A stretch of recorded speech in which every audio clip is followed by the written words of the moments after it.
Hello, Duelist, it's Tombox here. Welcome to MST.TV, and Infernity's still alive, kicking and doing very well. I played the deck myself for the last 2 weeks and been doing so good, winning locals with it. I guess it's my first place deck profile of Infernity's. I don't get why I need to put this, but it's not really like a major event, it's just locals.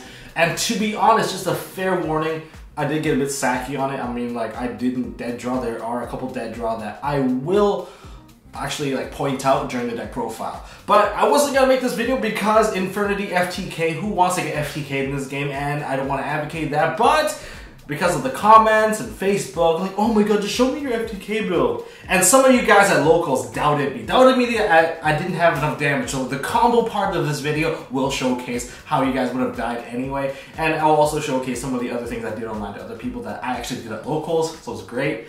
So I guess this is gonna be my first live profile of myself. So let's get to it. Okay, I guess I'm gonna show you guys my deck profile, starting off with the main deck. Starting with the Infernity lineup. I'll just explain whatever that I think needs to be explained. But Infernity Archfiend, your core searcher for every part of your combo. You have triple Necromancers because Necromancer is also the link play, the synchro play, everything. It is the resource monster that just spams out monsters out of the graveyard for whatever tools you're using. Mirage is just an additional launcher. You just use it for a double summon that's free, especially if you use it through Firewall, just special summon. And you can use Firewall to retrieve it back to your hand to really just burn your opponent to death. One Patriarch, you need Patriarch sometimes, and some people just don't really get why you're using this. It's just because it's a bubble man, which what I mean is you can just special summon out of your hand when it's the only card in your hand, and it protects you guys from getting ghost ogres, but okay, aside from that, sometimes when you're doing a search and you summon both Necromancer and Archfiend out, you should search something that you can ditch because you're probably gonna make a link play, but then you need to empty your hand so that you can actually summon out of Necromancer's effect. So Patriarch is one of the best cards to go out there, and it actually is one of the middle pieces of the combo. That's also very useful. One Avenger, because if you go into single blaze, whether you be going into your Infernity Doom, which I should be running because it gives you that extra burn kick and 3k beat stick. You also get to access Void Ogre Dragon, which is amazing. Now here's something that's a bit different since the ban list. I'm running triple Beetle right now. This after testing with MST's Y. He's one of our Infernity players since the beginning. He actually went to Nats because of Infernities back in the day. The reason why is Beetle gives us access to additional monsters. Drawing multiples suck, but if you get one, you can tribute it off to get you two, and you can also proc off a Firewall effect because of it. And this also gives you that extra burn that if you're down to like nothing to search left and you only got like a Necromancer in the deck and you're like, how am I supposed to burn him for the extra 1,200? Well, you got the Beetles to thank for that. And not only are they really good like that, you can also use it to set up the combo as well. And by that I mean you're just using it as body, because without Daigusto Emerald, without Zodiacs, you need extra bodies. You need about 7 monsters worth to actually set up the board. So Beetles giving you the extra monster does help, and if you do toss in the graveyard, just note that your launcher is able to special summon more cards than normal. And as for combo starters, we got Armageddon Knight, and of course we have to run this one in 3s because Armageddon Knight will ditch this Archfiend Heiress into the graveyard, but also if you already have gotten the Archfiend, there are other cards to ditch, like perhaps Necromancer you want to throw into the graveyard because you're able to revive it with the search from the launch, not launcher, but the Archfiend, and you already have a launch already, so then you can actually get your special summon search. Because you do need Necromancer to actually kick off, and whether it be in the grave or in your hand, that's somewhere where that Necromancer needs to be. But other than that, you can also put in Stygian Street Patrol. Just remember, don't put Darkworm. Darkworm is not the card you want to throw in there because you can't really special summon it while you control monsters. But overall, this is the most important card. So it's this plus a Darkworm in the grave that usually sets up the whole thing. Of course, I already mentioned you need to run an Archfiend just to get the search. This is the worst draw by far because now we don't have Dryden to pop it anymore. So if you do open with this, there is a saving grace. If you have Foolish Burial to toss things in the graveyard, you already have Archfiend, yeah, then she's just a body fodder. And in addition to more dark graveyard dumping, we have Dark Grepher, same idea, just additional. If you want to empty out your hand to get the Infernity effects off, that's one way to go. Usually not the best play because he's come up dead a couple times. And note that even though there are dead hands in this game, like brick hands in this deck, was still successful enough to get about 70% of the run. But just note, like Monarchs, if you do brick, you brick super hard that you will die. Like, there's no recovery from the bricking. Alright, so as for the other setup cards, we need one of the other most important cards, which is Supreme King Dragon Darkworm. Free summon from the graveyard. You want to put this in the grave as soon as you can. That's why there's 6 ways to put this. Well, there's 6 ways to get access to this card. Perhaps even 7. One is just having the card. If you have this card, most of your deck right now is dark, so you can just put this on scale out, put the other scale out. And that's one way of playing him. And the other way is, of course, just to dump him in the graveyard to get yourself that search. And that search is for the 0 scale, which is, it's just a scale. Yeah, there's nothing more to talk about. And the other scale we're going to go with that's searchable is going to be the Lizard Draw. Lizard Draw, pretty decent card, I guess. I have a card in the side deck that I'll showcase that I can use with it, which is Swing Cobra. As for the other card, we have Summoner Monk. These are just for setting up, different ways of setting up Summoner Monk. If you can ditch one of your draw spells, like Into the Void. If I have Summoner Monk and Into the Void, I am using that, I'm tossing the Into the Void just to get that summon. Because if you throw it in Armageddon Knight onto the field, basically you toss this out, you get the Armageddon Knight will toss out either a Stygian Street Patrol or Ares to get yourself the Archfiend. Basically, you're fetching, you're gaining cards. You put a body out and you get a search, so it's actually a plus rather than just drawing a random risky card. So yeah, Summoner Monk is just a flex card to actually get there. What else do I got? I got like Dinotherium, just a free special summon, better than Photon Thrasher because you can have monsters and special summon this card, so I guess a bit of a bonus. And Street Patrol is what you need to empty extra fiends and gives you that extra summon. So just a summon fodder. Extra special summons never hurt. And of course we run one of the Amazonas Archer. Just remember to side this card out game 2 if you won, because you're not gonna FTK them the next game. Just go with a board breaker and then just make firewalls and go for a game. It's actually super easy to push for a game. Now into my spell lineup, we have Soul Charge. I've gone Torrential for 6, and then I play Soul Charge for 5, burning myself down to 3k, and then I FTK'd him right after. So yeah, there's that. Rhoda for your Armageddon Knights. I play 1 copy of Into the Void just because I've actually been loading up with other monsters, so I even only run 1 Upstart Goblin. Triple Dragon Shrine, because it's Dragon Shrine, you want the Darkworm in the grave. It's just that important to actually get there. And the extra copies of Dragon Shrine. Summoner Monk and toss it. Don't forget to set it before you go either summon. Flex card, get any of your cards that you need in the grave. Extra draws would be Allure of Darknesses. I don't have to explain this card. Launcher, because you want to get that extra summon. And Launcher is most important. Here's the key thing. People try to Ghost Ogre this card. Yeah, Ghost Ogre. Yeah, it doesn't work.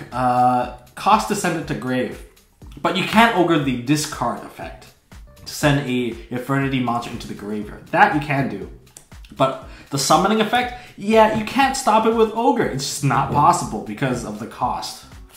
As for the remaining 2 cards that are traps, 1 barrier, 1 break.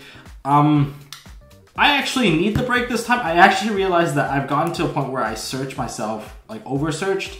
Thanks to double Necromancer search, and when you do a double Necromancer, you need to be able to empty your hand, especially when you search with the Archfiend with the Necromancer. The first summon will give you basically a barrier. Set that down so that you can actually use the second Necromancer's effect and get yourself a second search. And only when you have basically emptied out all your search should you get a monster. Only get a monster then. Don't get a monster too early. And that's basically the main deck. And I guess I can go into my extra deck. For my extra deck, let's start things off with triple Proxy Dragon. Why Proxy Dragon? Because Proxy Dragon is very easy to make and has basically no condition. You can use it to actually proc off some of the effects from Firewall. And more importantly, Proxy Dragon is actually very important for the setup, especially when you have a weaker setup. And you can see it in the replay video, but before I get to the replay video, I guess I can showcase another couple things. The state that you want to be in, and okay, so very important card. We need a Gaia Saber. You can actually run just 2 rank 3s. Preferably, I would run 2 of these, but this gives you the flexibility using a decode talker. You can use that to actually set up a board if you actually don't have a good board, which does happen from time to time. Like you get a mediocre board like 10% of the time, you get absolute bricks 20% of the time, but 70% of the time you can FTK or set up triple firewall Void Ogre with 2 back rows that can pop negation, 3 bounces, and another negation for spells and trap from Void Ogre, and you got 3 monster bounces. That's a possibility. But for this one, if you open kind of mediocre, you can get a 33 decode talker just to hold the board and prevent yourself from dying. But you usually have a negation to go with it. You'll have like a barrier because you brick, therefore you have traps. And if you have a face-up attack mode, whatever, an Archfiend or any Infernity, it just works out in your favor because it's very hard for actually them to deal with the negation for most parts. But you do need this card. This card is essential. Gaia Saber, triple firewall is a given because I already mentioned this. Triple firewall, just summoning combo. Synchro monsters. For synchros, I run Void Ogre and 100 Eyes. Cut the 100 Eyes. You're rarely going to use 100 Eyes. If you're using 100 Eyes, you're overkilling. In other words, you could probably turn this into Beals, or you can turn this into Infernity Doom, which gives you the extra burn if you really want to go there. And it's an Infernity monster if you do synchro into it, so it means that your barrier is also live if you do have it. So switch this to Doom. But I was playing this one, and I feel like sometimes I just wanted access to the other one. This is your FTK enabler. 2 Necromancer goes into this, giving you the free Archer summon. Utopia package, pretty decent. Don't know if it's good enough to keep. This is a must run. King of the Feral Imps, the search. You know what? For you guys that want a weakness, just ash this card. And just use Tornado Dragon. I like Tornado Dragon, but I really want to fit in Abyss Dweller for certain matchups. But yeah, that's basically the extra deck. And let me just show you the board that you want to set up. So usually you can get up 3 monsters quickly like this. And if you already have a Necromancer is going, and you have like 2 monsters right here, whether it be like a Necromancer plus an Archfiend. Sure, okay, you got these 2 out. Like Necromancer just revived the Archfiend since Archfiend went to the graveyard, and you got yourself the Infernity Launcher. Okay? Whether it be Launcher or Soul Charge, let me just grab out the Launcher. So you got the Launcher here. And I'm guessing I got a space here. But then you can send these 2 for the Proxy Dragon. Bring it down here. And then you can launch for these 2 again. And this will give you that search, additional search. And this time, guess what you search for? You search for one of the most important guys, the guy that I said it was the middle piece of the combo. Well, it's going to be this guy, the Patriot. You can special summon him out, send these 3 to the grave. Because you can actually middle piece it now, it means that you don't need the Digusto Emeral revive play. You can just go straight into this.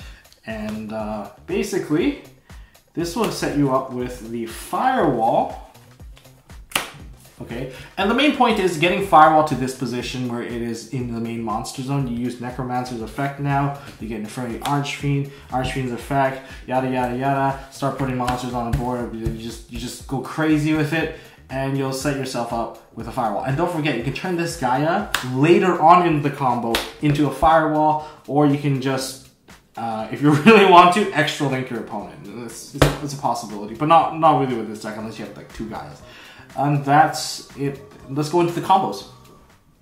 Alright, so back at YGO Pro, this is gonna annoy you guys because the #1 thing that people ever ask me whenever I put out this layout is, oh my god, what version of YGO Pro is this? And I really should make a video on it. But anyways, through the combo, this hand's actually pretty good because I have both Armageddon Knight and I have a Necromancer plus a Shrine. That basically guarantees that I have the full combo, and we're actually gonna play it out. I'll let the replay do most of the talking. I'll just pause at like key points.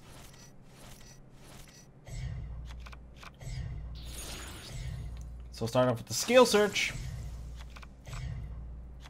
Get the Archfiend, and this is going to search the Lizard Draw. So now that I have this, I have the Scale 0 and the Scale 6.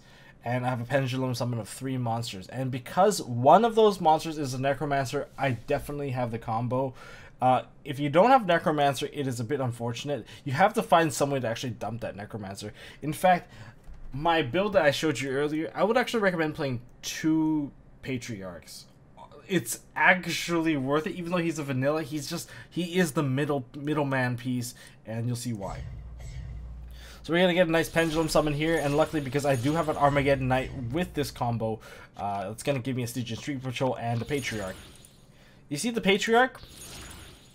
Patriarch was able to basically send off that plus Archfiend into going to the Gaia Saber, and to me that is actually super important because now I can actually revive the Archfiend with the Necromancer, and that will actually get me the actual search of the launcher. Remember, if you do summon both of them out at the same time, you gotta be able to empty out your hand, or else you won't be able to use Necromancer's effect, and that's actually gonna suck. But this time I actually go with the launcher, play with the launcher. Now, the reason why I actually went to Decode Talker is because, first of all, my extra deck kind of is awkward at the moment. And if I use a Proxy Dragon, my zone will be locked out thanks to my Armageddon Knight placement. So that's actually due to my own fault. But luckily I can still link 3. Now we get the summon, search for the thing that you can set away, and then you can revive again. And we get the Necromancer, Proxy Dragon. See, the key point here is this. You have a Gaia and a Firewall. The most important thing is to put the Firewall right below the Gaia. You want it in the main monster zone like I showed before earlier. And now basically the Necromancer and the Archfiend basically sets up for the entire FTK. And for those of you guys who doubt the damage, well, I'll let this thing play out and see how much damage were you going to take.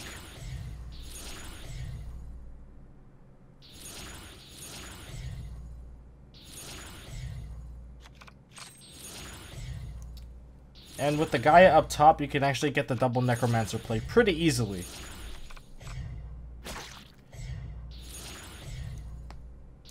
And for those of you guys who haven't seen the Beetle, there's the first play of the Beetle that gives you the extra burn. I really wanted to showcase a combo where I open with the Beetle to kind of end with the massive board. But if you don't want to run the Beetles, run extra Patriarchs. That's my take on this. Don't want Beetles, get the Patriarch. Just because Patriarch can empty out of the hand. And if you do draw into a Patriarch, although you can only special summon one per turn, if you draw one, at least you will also have the middleman in the combo.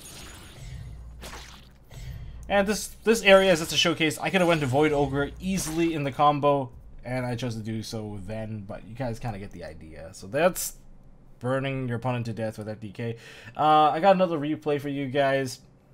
So this is versus Spiral. Let's just take a look at the hand first. I get open with a Dark Worm. I open with a Dragon Shrine and another Dark Worm, so I'm going to play one of the Dark Worms. Don't forget to play an empty field so that you can actually put the other scale out. And then I'm going to get myself the Search and scale it up right away with the King Gate. And I honestly believe I open pretty well because I have access immediately to the Necromancer thanks to Archfiend, and I don't need to use a normal summon, and that plays hugely into actually making an opening. And luckily my opponent did not have a hand trap to actually stop the Archfiend Search more than anything. It's the Archfiend Search that's really going to keep me in the game. So we're going to go with this. Get the Search. Necromancer normal summon. Get a search of a Patriarch. Patriarch is gonna get the extra body. Now the reason why I of course sent the other guys instead of the Patriarch is that they have more value getting launched off, revived by launcher. And so I immediately went to a Firewall here. Immediately going into a Firewall has its benefits, especially when you want to set up the combo, because if you have a Firewall hero, you can start spamming, easy spamming, because you can get the setup thanks to Proxy Dragon, and Proxy Dragon basically leads to the second Firewall, as you'll see.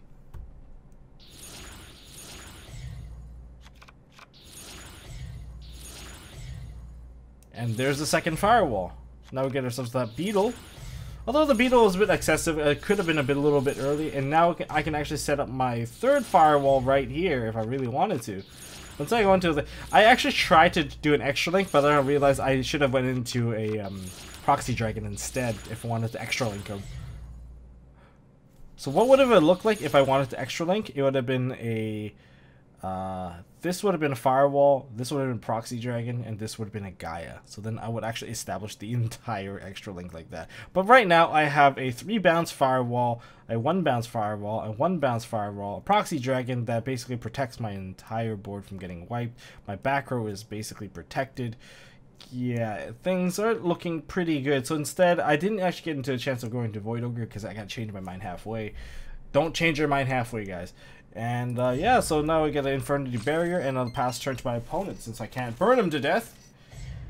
Spa Resort, just get rid of that thing. Don't give him the search. Don't give him a chance to like basically lock you out. He rearranged my deck, so I know he's gonna be able to pop my card. So I decided to kill off his monster.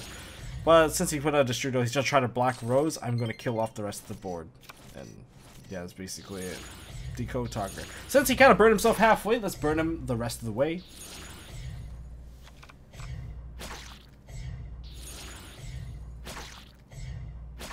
And there you have it. Inferno. This wasn't exactly FTK, but this is what happens if you can't really go into FTK. Well, that's it for the combos and the profile. Hopefully you enjoyed it. But what's this? What's new, Tombox? This part of the segment where it's not really about Yu-Gi-Oh, but cool things that you guys should definitely check out if you don't want to be out of the loop. So first things first, Red Dead Redemption has Red Dead Redemption 2. The trailer of that game has come out. It's going to be out in, well, I guess next year in 2018. But I look forward to that game. It's a super, super good game. If you're a fan of Rockstar games into GTA kind of style, but enjoy cowboys, this time, well, Red Dead Redemption 2. Kind of weird that they didn't change the name, because usually the Red Dead game, they change the name of the redemption part. Well, I don't know what they did there. Second thing to note, Imperium Duelist, of course, is doing a giveaway. Check it out in the description down below. And that's going to be for the Ghost Reaper, Ghost Ogre, and Ghost Reaper and Ash Blossom mat. Man, what a mouthful. Those are the two official MST.TV mats. There's going to be a very limited production, but the price is going to make you guys very, very happy. Hopefully you guys are able to get your hands on this. Of course, I already did my giveaway, so to my 2 giveaway winners, you guys don't have to fight for it. Be sure to remind you guys of when those mats actually go on sale. One thing about Patreon. So for my Patreons out there, this mat that I have featured, the Ghost Reaper, Ash Blossom, and Ogre mat, this is a single player cloth mat, will be, well, I have 4 of these and I'll be raffling off to my Patreons exclusive. This is actually signed by me at the bottom, and this is just to show my appreciation to you guys, and this is just a little bonus for you guys if you guys enjoy this. This is actually I really like the colors that came out, and this gave me a really good idea of what it would look like for the MST.TV official 2-player mats. This is a 1-player one. Hopefully you guys will enjoy it. I'll be raffling these off. 4 out of 9 people are gonna get it, so there's that. Anyways, if you guys enjoyed this video, hit me up with a thumbs up. If you guys want to see more stuff from MST.TV, definitely hit that subscribe button. Subscribe, and don't forget to turn on notification, because notification squads are the best out there. That actually deserves the hashtag, the best. And if you guys want to check out more videos from MST.TV, you can click or tap onto, I believe, one of these directions, probably over there. Yeah, I'm gonna guess it's over there. And until next time, well, I'll see you guys in the next video. And yeah,